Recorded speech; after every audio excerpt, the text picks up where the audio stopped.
Ketemu lagi di Sport Mania.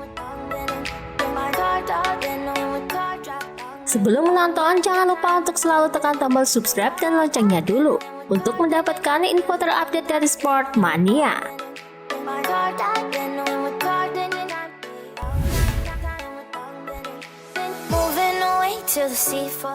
Pada hari Minggu 4 September di Misano, Andrea Dovizioso mengucapkan selamat tinggal pada MotoGP. Pabrikan sepeda motor untuk rem cakram serat karbon Brembo memberikan penghormatan terakhirnya untuk Dovi, di mana Dovi telah memberikan kontribusi yang besar terhadap pabrikan tersebut. Hubungan Dovi dengan rem Brembo dimulai jauh lebih awal pada tahun 2001. Ia pun pernah berkunjung ke pabrikan Brembo Racing pada Desember 2018, di mana di sana adalah tempat Brembo dirancang dan diproduksi. Kepiawaian Dovizioso dalam mengerem membuatnya pada 2018 dan 2019 mendapatkan gelar Best Late Breaker di Misano World Circuit Marco Simoncelli yang diberikan oleh para engineer Brembo dari rekaman data sepanjang race weekend atas bantuan telemetri dari seluruh tim.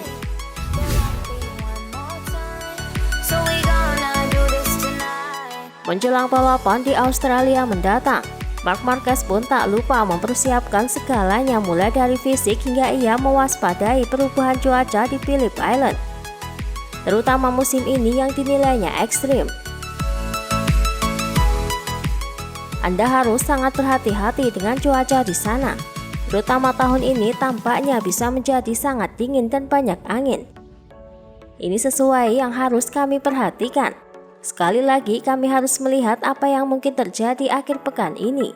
Saya terus berlatih dan saya merasa kondisi saya makin baik setiap hari.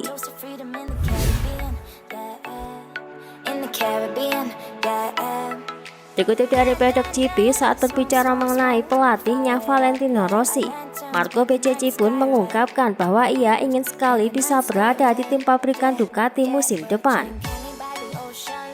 Selalu menjadi penggemar Vale, sangat menyenangkan untuk mengendarai namanya di motor kami. Saya ingin mengendarai motor pabrikan. Ducati adalah pilihan terbaik, itu impian saya. Saya akan menunggu untuk memiliki kesempatan berada di tim resmi. Saya ingin menjadi juara dunia di MotoGP.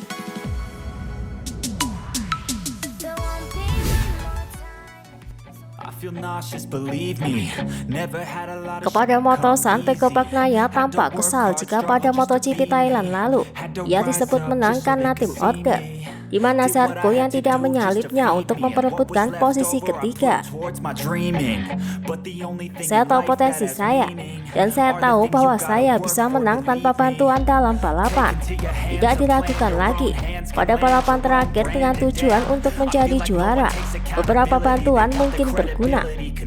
Tetapi tahun ini saya telah memenangkan 6 balapan karena saya telah menjadi yang terbaik, dan bukan karena seseorang membiarkan saya lewat.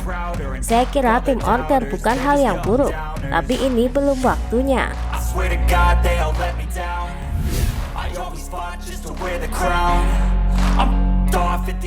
Dalam hal perebutan gelar yang saat ini balapan menyisakan 3 seri lagi, kepada Moto3 Pecco Bagnaia PD mengaku ia bisa mengalahkan Quartararo, dikarenakan menurutnya ia merasa lebih baik ketimbang Quartararo.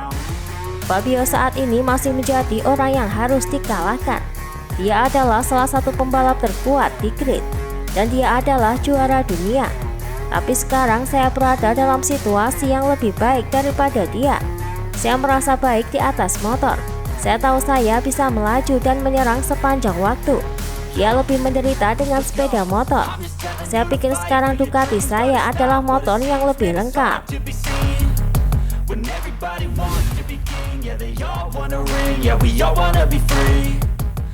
Livio Suppo selaku manajer Suzuki X-Star mengakui dirinya sempat membujuk pabrikan asal Hamamatsu itu untuk bertahan di MotoGP musim depan.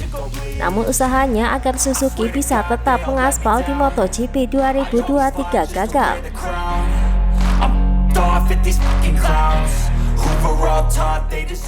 Ketika kami mengetahui bahwa Suzuki akan mundur dari MotoGP 2023, kami mencoba mencari solusi untuk menjaga tim tetap balapan, mungkin dengan motor yang berbeda. Sayangnya kami tidak berhasil mewujudkan ide ini. Jadi menurut saya setidaknya berguna untuk menggunakan pengetahuan saya untuk membantu mereka menemukan pekerjaan untuk tahun depan.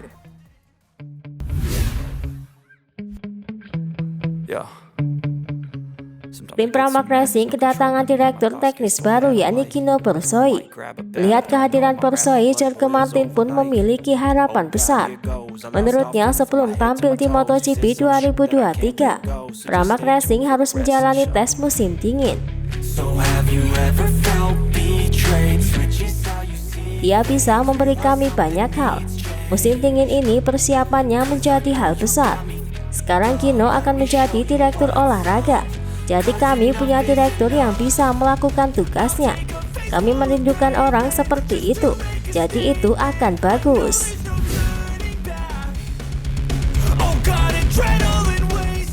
Sesaat sebelum tes MotoGP di Misano, tersiar kabar bahwa pabrikan motor asal Jerman Kalex Engineering telah membuat swingarm aluminium untuk Honda Racing Corporation. Baru-baru ini di GP Thailand, Marc Marquez menyatakan bahwa di lintasan kering ia balapan dengan swingarm aluminium dari Jerman, sedangkan di lintasan basah dengan swingarm karbon dari Honda yang telah digunakan di berbagai versi sejak 2018. Ada asumsi bahwa Kalex juga akan membuat sasis lengkap untuk Honda MotoGP setelah swingarm belakang aluminium. Namun ternyata hal itu tidak benar, dikarenakan tidak ada kontrak antara Honda dan Kalex. Hal itu dikonfirmasi langsung oleh manajer direktur Kalex Alex Baumgartner bahwa Kalex tidak merancang sasis untuk Honda RC200V. Saya tidak bisa mengatakan apa-apa tentang BMW atau Honda. Saya tidak bisa memperkirakannya begitu saja. Itu selalu tergantung pada seberapa baik komunikasi bekerja. Tentu saja karena tidak ada pabrik yang mengeluarkan mesin lengkap. Anda hanya mendapatkan data lingkungan.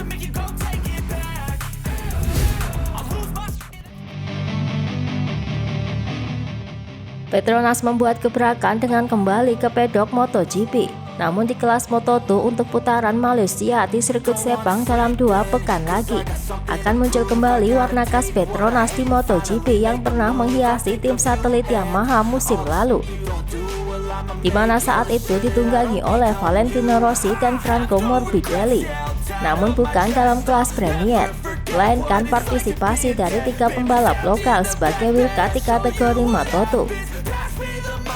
Selama GP Malaysia yang akan berlangsung di sirkuit Sepang pada tanggal 23 Oktober dan Petronas menjadi sponsor utamanya.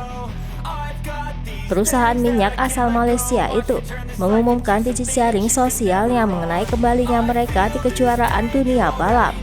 Deretan nama-nama itu seperti yang sudah kita kenal, yakni Khairul Idampawi, Asroi Hakim Anwar, dan Kasma Daniel Kasmayudin.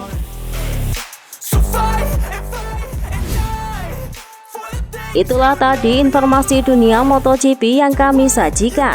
Terima kasih telah menonton video ini. Salam Sport Mania.